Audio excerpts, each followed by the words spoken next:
Welcome to Leadership, the Secret Sauce with coaches Dave Lipsky and Matt Dodson, where we are delving into the realms of leadership and coaching. Join us as we sit down with remarkable leaders and coaches. And today we have one uncovering their unique insights and strategies that make them truly exceptional. We're going to explore the question, what is your secret sauce and when and how did you know? Unveiling the hidden ingredients behind their success. Are you ready? Let's go for it. But before we begin, a quick shout out to our sponsor, Character Matters Coaching and Consulting, where they believe your character is the compass guiding you through life's journey. Whether you're facing personal or professional challenges, they are dedicated to helping you discover and strengthen core values that define who you are. Thank you again for our season sponsor, Character Matters Coaching and Consulting, one more time. Dave, do you have any, give our listeners a little bird's eye view of what we expect today?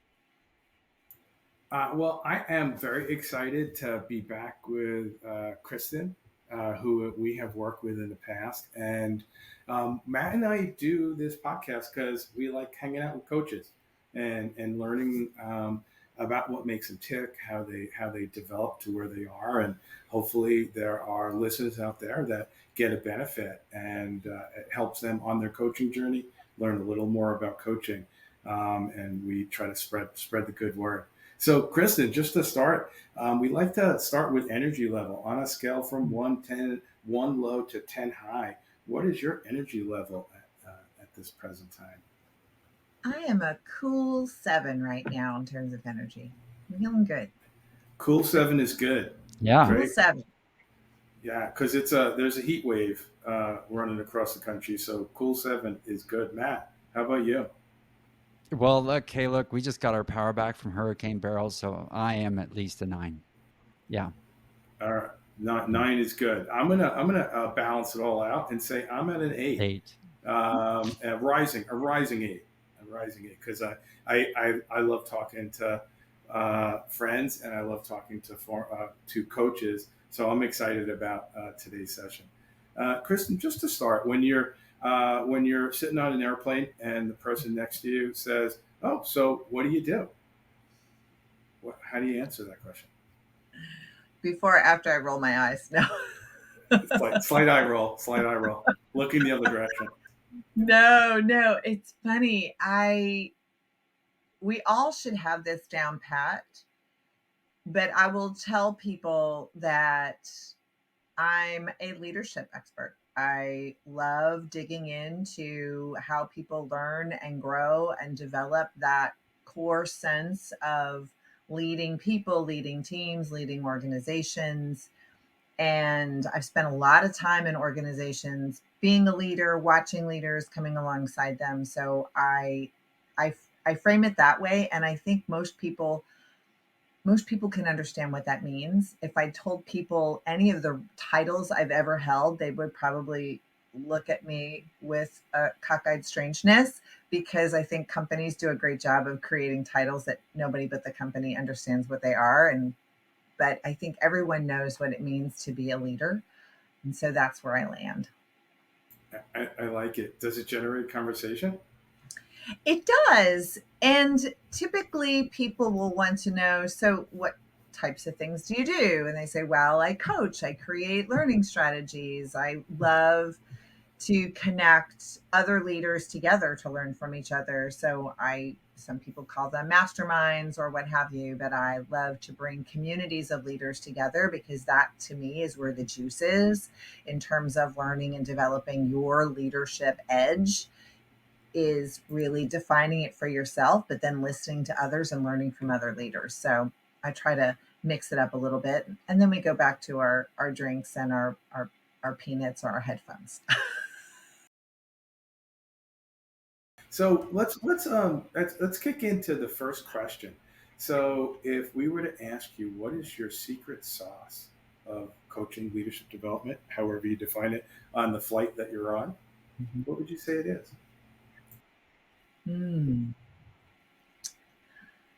I would tell you my secret sauce is how I connect the dots. So I am a dot connector.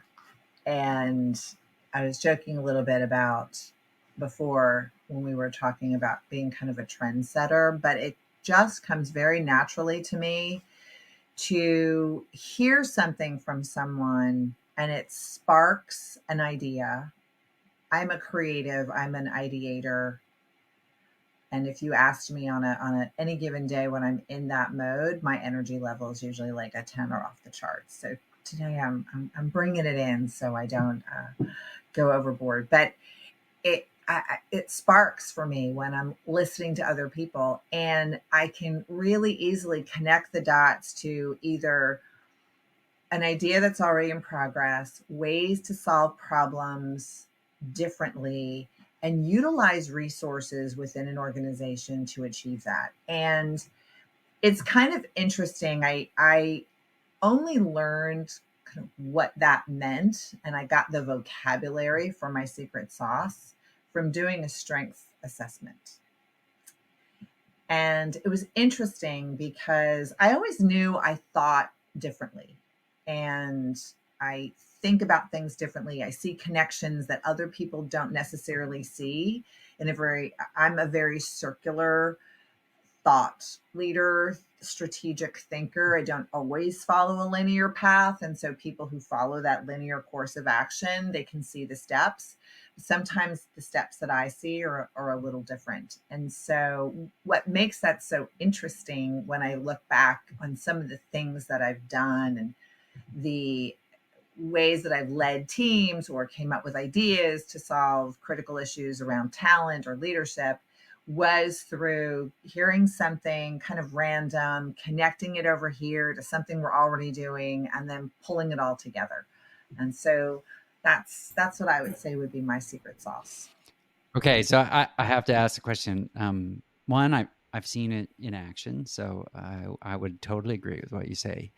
When we worked with you at the conference board in our council, so I could validate that is your secret sauce. But like, when did you know? Like, when was like the first time that you're like, oh, I actually see this a little differently? Or where I've seen it is like you take one thought and you like bring it into like with another one that maybe like nobody in the room has thought about yet. So when did that happen for you for the first time? The first time, I would say professionally, I was early in my career at a large global professional services firm, and they were wrangling with this issue around retention of women, and that was their focus point. And they were really driven by the numbers, the retention, the attrition. It was like a revolving door, and they knew they weren't going to get to their goals if this revolving door at these particular levels, and particularly within certain functions within the organization, continued at the pace they were at. And so I had simultaneously been with my peers at a diversity conference in Las Vegas. And I was going back kind of through my notes, and I was sitting I would put myself back kind of in that conference, and I was thinking about this issue that we're trying to solve for. And so the idea or what I came back to my leaders with was, I don't think we should focus on just women. I don't think that's really the problem. I think we have this issue. And here's how I see it playing out, because I hear people complaining at that particular time. They were talking about the millennials and people wearing headsets in the middle of the workday, and what is, my goodness. And you think about some of those things, but people were, most traditional corporate leaders did not grow up with an environment like that. And so at that time and at that place, this was an issue. And I said, I think there are other issues that we need to work on in a broader framework. And so I brought this idea of building a culture of inclusion, which at the time everybody was focused on diversity, and a lot of companies were not investing in inclusion. The whole idea of inclusion and belonging did not exist in the vernacular of DEI at that time. It was really diversity. It was very traditional diversity, and that was the mindset of our leaders. So got a little bit ahead of the time in that area, but that I think was the first time I noticed, but I didn't recognize that it was my secret sauce and my strength until several years later. I had been given the investment of an executive coach who then had me do the Strengths Finders inventory and assessment, which then gave me, as I said earlier, gave me a vocabulary for talking about my strengths. And it fed out this dot connector, sees connections nobody else sees, able to sift through clutter and find the most direct route. And I said, yes, that's it. It was almost, you get that feeling when you read your horoscope and you read about like your birth year and it's like, oh my gosh, this is all me. And so that's a little bit of that excitement that I had when I read Strength Finders. I was like, finally someone is singing my song. Someone can talk about the way I think and the way I bring things to the table in a way that makes sense, and it'll give me a vocabulary to help navigate that. Because there are, when you can see connections nobody else sees, particularly leaders, or they don't get where you're going, you have to really find ways to then take that idea and take that way of thinking and bring it to them in a way that will make sense to them. So my circular way of thinking had to follow some logical pathways for others to get that. And so it's a great secret sauce to have when you can really articulate it and hone that in and be able to help people see the route that you have found and how it aligns and where it makes sense, and where you're going to go from there. So that was really the first time where I knew I thought differently and I could bring something to the table, and I could bring it to the leaders in a way that made sense, that they wanted to invest in this, building a culture of inclusion at that time, and took off for the organization and really set a pattern for innovation within those offices where I was leading that charge. So Yeah, I really like how you described focusing in on like discovering yourself. Like "This Is Me" song was playing in my head as you were saying that, and then also like how do you create the space for people to find "This Is Me" in your coaching? yeah, that is a great question. And I think that's one of the things that had drew me to the coaching profession, is to be able to create that space for people to find out who they are and be themselves in a place and with someone who isn't their performance manager, who's not going to scrutinize every word they say and the way they say it. I'm not giving you a rating. I'm not here to judge your grammar. I'm just here to help you think and to hear you think and to give you a space to do that. And I had a client recently. She was really new into building her professional brand and feeling very frustrated in the work environment that she was in, and almost at the verge of just like tears and wanting to quit and need to find another job. And so through the course of our coaching, we really created that space where she could say the thing. It took a while for her to feel safe to say the things that she needed to say about where she was working or what she was doing and what she wanted to do and how she was viewing herself in that environment. She said, it's just not what I want to do. It's not me. And so I was able to help her find what she was, what does light her up, and be able to incorporate that into her life. And I think a lot of professionals think everything has to evolve in their professional life. And if it's not them in their professional life, then, they have to jump ship and go somewhere else, as opposed to thinking about, well, what is me and how do I bring that to life in what ways, whether it's professionally or personally, and help them do that. But it takes a while to get people to kind of shed their corporate skins, so to speak, when they're coming into a coaching conversation and realize it's a different conversation. I'm a different person. I'm not in your organization. I'm not your spouse. I'm not your significant other. I'm really this neutral place where you can really say what you need to say. And I try to build that comfort level pretty quickly because it helps them accelerate their awareness level when they realize they don't have to guard their corporate speak with me. And that's what makes a good coaching relationship such a sacred space for people to really sing that this is, this is me, this is who I am, and this is how I want to be. I'm sure you know this, Kristen, but you have a confidence that I'm sure any coachee would love to borrow. Like, can I just borrow that just a little while? Like, Sure. um, Today I do. You you didn't know, ask me what my confidence level was. And it's my leather. It's my uh, leather jacket. It's my, yeah, there are things that you put on that help you put on that confidence. yeah, And whether it's a choice piece of clothing or, style or music, there are things that help us build our confidence. But talking to the two of you, my colleagues and my friends, also helps that feel better. But I appreciate that compliment. I will take that to the bank. That yeah. that just put my energy level up to a 10, baby. So thank you. I guess the reason why, as you were describing that, like, I just sort of imagine myself as your coachee, and I'm afraid to say something.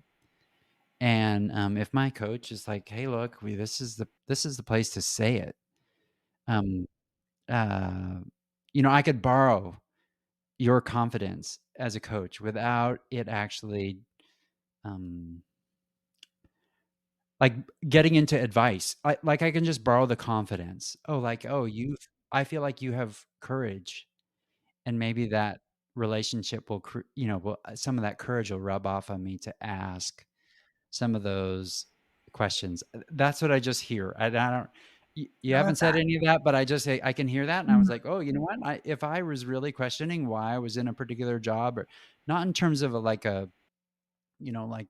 imposter syndrome, but in terms of like, I really don't know if this job assignment is that, and I'm afraid to say it because that may sound like I'm not grateful, or that I can't do the job."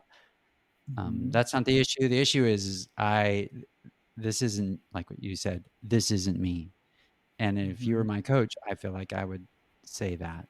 Mhm. It would give me that freedom to say. So, Yeah. And then we get to explore, what is you? What does it mean to be you?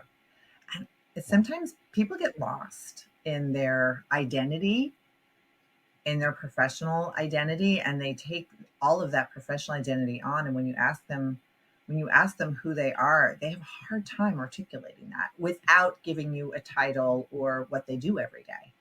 And Mm, so, getting people to really hone into who you are at your core is not a title. It's not, and helping people get in touch with that identity of who they are, restoring that a little bit, restoring someone or that me that has been kind of pressured down, um, can be really freeing for people. And I love to be able to Yeah. turn that switch for my clients. What's the order of questions for you? This isn't me. This is me. I like to start with the affirmative. Tell me what this is me. So if describe what makes you you, and start from there. I always try to get people to start from the things that are positive and the things that they're feeling, and that kind of increases their openness.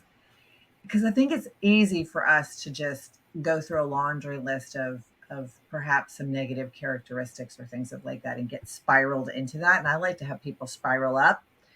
And if they're struggling with that's a cue, to come up with that. Then I might have to go back. Okay, well, if it's hard for you to describe what is you, then tell me what isn't, and what makes this situation define that for you, mm. and help them dig in there. I was just gonna say that is. I know in some of my coaching conversations, um, I think the positive question is the right one for me to ask first, and also to say, but sometimes, um, what what I don't want to be is instructive. Like, oh, whatever it is, I don't want Mhm. to, like, if I'm the coachee, whatever it is, I don't want to play this role anymore. I don't want to be the rescuer for my team doing all the work. Mm. That's what I do. Now, I don't know what I should be doing, but I know I don't want to be the rescuer for my team any longer. So I think in terms of like, you know, rescuer, victim, or hero, Yeah. those are like those three roles that Right. Michael Right. Bungay Stanier talks about in The Coaching Habit, right? And that was, yeah. Love that. So, what do you think what would Yeah. you want? Like, if you just turn the tables, what would you want from a coach?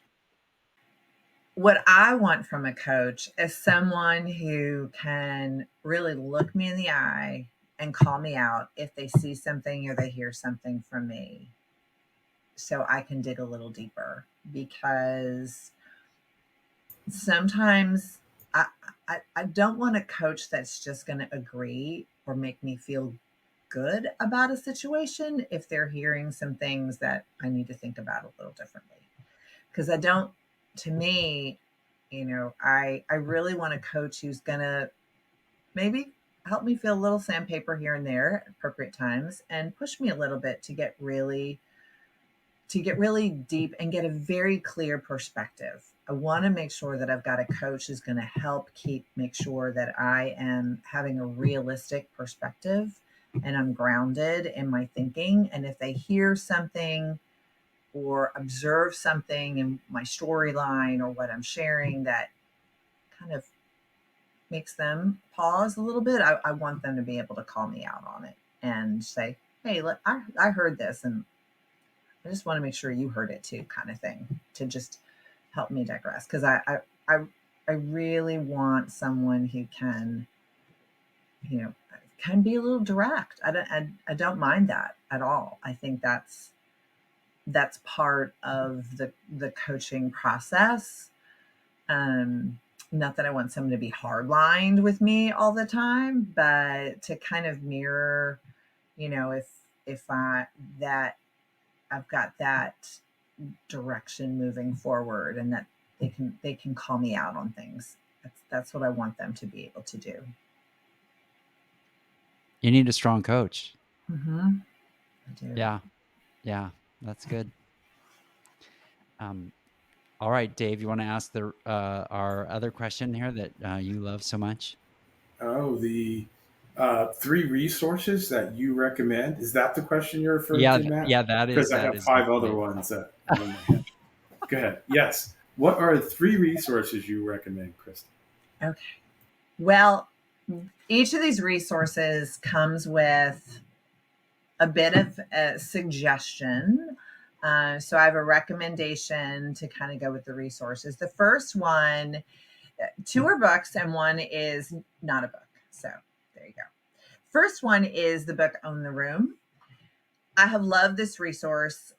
I read it when I was going through an executive coaching experience. It changed the way I think about communicating, building stakeholder relationships, my brand, and executive presence. And it's a phenomenal book. And I use it in my coaching.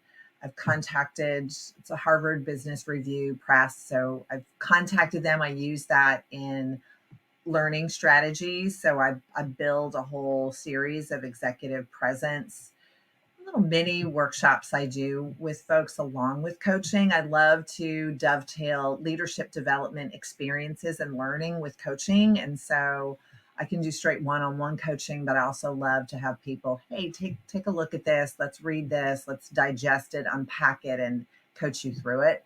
And so I really recommend Own the Room as a book, particularly for executives that are getting muddy feedback around their executive presence, because it's really about coming up with your signature voice.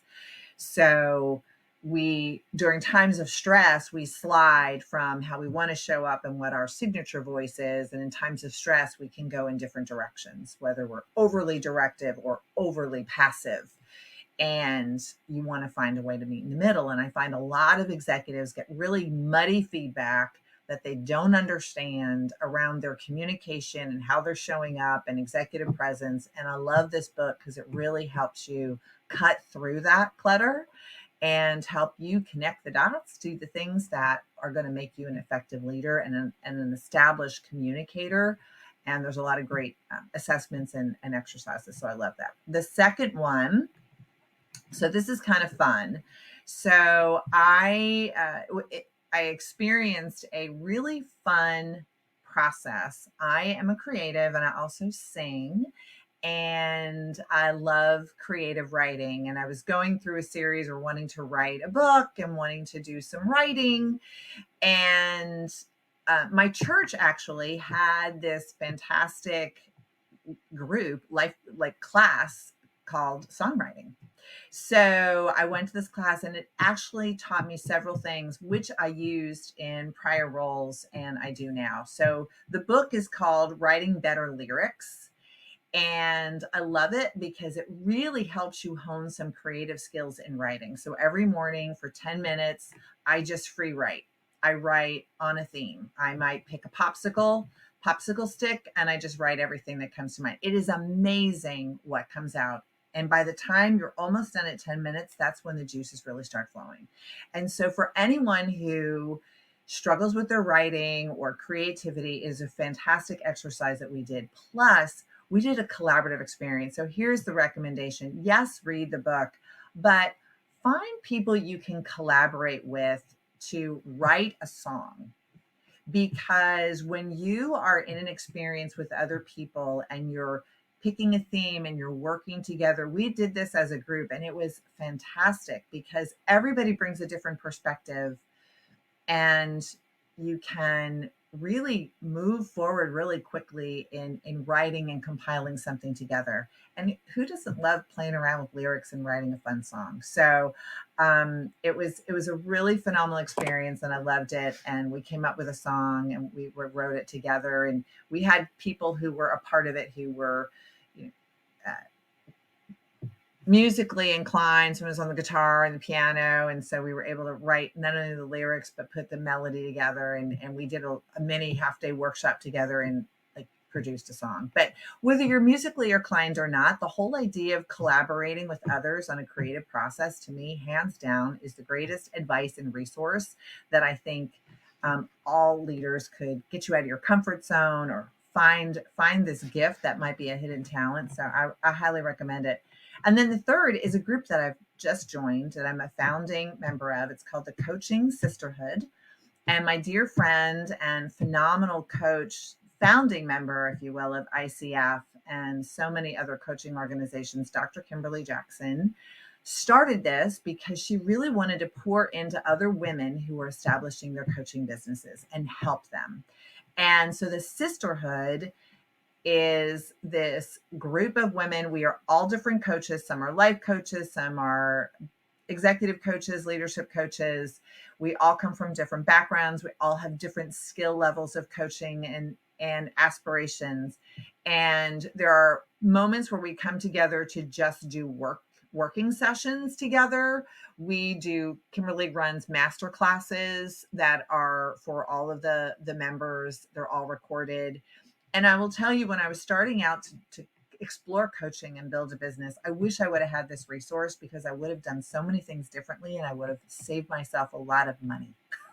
Because there are a lot of things that if you're on your own and you're just starting out building a coaching practice, you don't know what you don't know. And so you read this article or you go on this, click through and you purchase things that just try to help you start your business and they end up still leaving you with a lot of questions and not a lot of answers. And so what I find in the sisterhood is that coaches, other women coaches, that we can connect together and we've leveraged each other. We bounce ideas off each other. It's really about helping each other grow and be successful in our coaching business. So it's a great resource and anyone can contact me on LinkedIn. You'll have the information. And if you're interested, there's a lot of different things that they're offering between now and August 8th that are free for people to just want to, try before you buy or check it out or see what it's like. And it's a great experience. So I'm happy to help other women get connected to the Coaching Sisterhood, should that resonate. That's cool. It definitely resonates, and I have a group of coaching students that I'm thinking they need an invitation to the sisterhood, since Mm. 90% of them are women. And it's not about competition, it's really about helping others because we all find our niche and we all have that person that we are going to connect with that's going to be our client or that who's going to want to have us be their coach, and it's going to be different for everybody, and there are billions of people in this planet, so they all can benefit from coaching at some point. And I'm sure there are a lot of up and coming smart talented coaches that would benefit from connecting with others and learning together, and I'd love that. Makes me think that that sisterhood could actually save you some money Oh, from mistakes that you could make yes. when you're starting out in your coaching business, and you're like, oh, maybe I just need to learn to send this email, and or this sort of mass marketing, getting Yes. clients, things like that, rather Yes. than just really paying attention to the person in front of you and making it good for that one person. So Absolutely. Love yeah, that. Dave, any thoughts and reflections? Um, Kristen, it's so fabulous to be back in your positive energy field.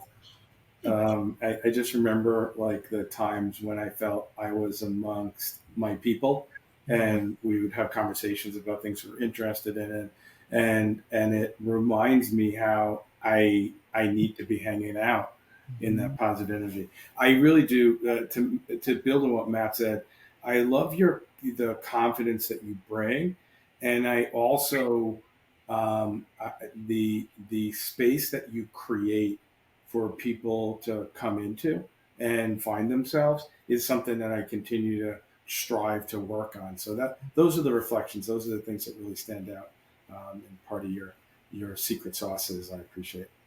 Thank you. And my reflection, you mentioned something about executive presence, and that is a common topic that when I'm coaching, that seems to be, I just don't know if I can own the room or whatever it happens to be, or I'm overwhelmed. So I don't even get to the place where, I even feel like I am the leader in the room. I feel like I'm just swimming, just to, I'm treading water. And I think that's what Mhm. I heard. And so I would say my reflection is, as a coach, do I show up and people can borrow the confidence to be bold enough to ask the questions, rather than, maybe it's a little bit of like secondary boldness. Like I just want to borrow your ability to ask questions, or borrow your ability as a coach to go to places that I am afraid to go without anybody else. Mm. And that's my big takeaway. Um, if someone wanted to actually um, connect with you about the executive presence piece, I know Mhm. you had said about some content or some curriculum that you have for that. I would just Yes. encourage you to connect with Kristen over LinkedIn, or is there a website that they can go to connect with you, Kristen? Sure. So you can go to jazzcupconsulting.com. That is the LSE under which I do all of the coaching and leadership development. You can contact me directly on LinkedIn. Just send me a message. Just say, hey, I caught the show and I want to learn more. And they can do that. They can just send me a direct email. I'm pretty flexible and open to how people want to connect to me. And we can just have a conversation and see how I can help. So if you want to borrow Kristen's confidence for an hour, Sure. there are ways to actually connect with her. You can borrow my Mm, confidence, and on a lot of days, you can borrow hope too, because that's the other part oh, of love to leave my even people. better. Yeah, Yes. excellent. Borrow Well, my hope. thank you so much for spending the time with us. Thank you. This was so fun. I so enjoyed it. I miss our collegial time together. So Mm, hopefully we can get that back. mm. I absolutely, and I yeah, we can create our own group Just a thought. But we can't create that without thanking our sponsor. So, are you feeling stuck or overwhelmed? Character Matters Coaching and Consulting provides leadership coaching and consulting to empower you to overcome obstacles and reach your full potential. Visit charactermatters.us.com to learn more about their transformative coaching and how to get connected to Matt for your organization. Thank you so much, Kristen. Thank you. All right. Thank you, everyone. Until next time, have a great day.